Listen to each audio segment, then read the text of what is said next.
నమస్తే అన్న అందరికీ నమస్కారం. కడప నగరంలో దారుణం చోటు చేసుకుంది. అల్లుడినైతే కత్తుతో గొంతు కోసి ఒక మామైతే చంపివేశాడు. వివరాలేకి వెళితే భార్యాభర్తల మధ్య జరుగుతూ ఉన్న గొడవలను సర్ది చెప్పాల్సిన మామే అల్లుడి పాలిట ఎముడయ్యాడు. అల్లుడిని ఇంటికి పిలిపించుకొని తాళ్లతో మరియు కాళ్ళు చేతులు కట్టేసి అతి కిరాతకంగా మచ్చుకత్తితో మెడ మరియు ముఖం పైన నరికి హత్య చేసిన ఘటన కడప నగరంలోని చిన్నచోకు పోలీస్ స్టేషన్ పరిధిలో అశోక్ నగర్ లో ఆదివారం చోటు చేసుకుంది. పోలీసులు తెలిపిన వివరాల ప్రకారం కడపలోని రామకృష్ణ నగర్ కు చెందిన సయ్యద్ చాంద్ బాషా 36 సంవత్సరాలు. ఆటో నడపడంతో పాటు ఎలక్ట్రికల్ పనులు చేసేవారు. అలాగే ఆయనకు 9 ఏళ్ల కిందట అశోక్ నగర్ కు చెందిన అయూషాతో వివాహమైంది. వీరికి 3 పిల్లలు ఉన్నారు. అయూషా నగరంలోని ఒక ప్రైవేటు ఆసుపత్రిలో పనిచేస్తూ ఉంది. గత ఏడాది నుంచి భార్యాభర్తల మధ్య చిన్నపాటి గొడవలు చూస్తూ ఉన్నాయి.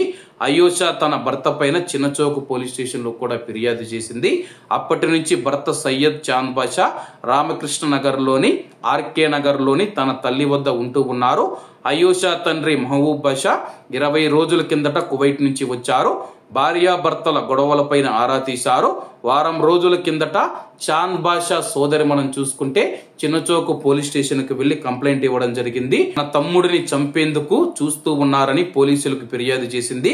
భార్యాభర్తల గొడవ కావడంతో పోలీసులు సర్ది చెప్పి పంపించి వేశారు.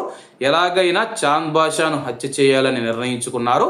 ఈ నేపథ్యంలో ఆదివారం చాంద్ బాషా అశోక్ నగర్ నుంచి ఆర్కే నగర్ కు వెళుతూ ఉండగా భార్య తరపున బంధువులు ఆయన్ను ఇంటికి తీసుకువెళ్లి ఇంట్లోకి వెళ్లగానే మహబూబ్ బాషా మరియు కొందరు ఆయన్ను తాళ్లతో కాళ్ళు చేతులు కట్టేశారు. అక్కడ ఉన్న మచ్చుకత్తితో గొంతు పైన బలంగా నరికారు.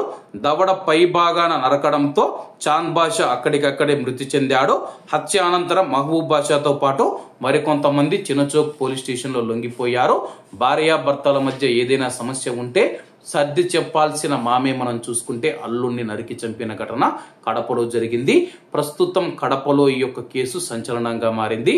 ఏది ఏమైనా కానీ సమస్యలు ఉంటే కూర్చొని పరిష్కరించుకోండి, లేకపోతే విడాకులు తీసుకొని ఎవరి బ్రతుకు వాళ్ళు బ్రతకాలి. కానీ దయచేసి చంపడం వరకు అలాగే చచ్చిపోవడం వరకు ఎవరు వెళ్ళిపోవద్దని కోరుకుంటూ అందరూ బాగుండాలి, అందులో మనం ఉండాలి. అందరికీ నమస్తే అన్న, జై హింద్.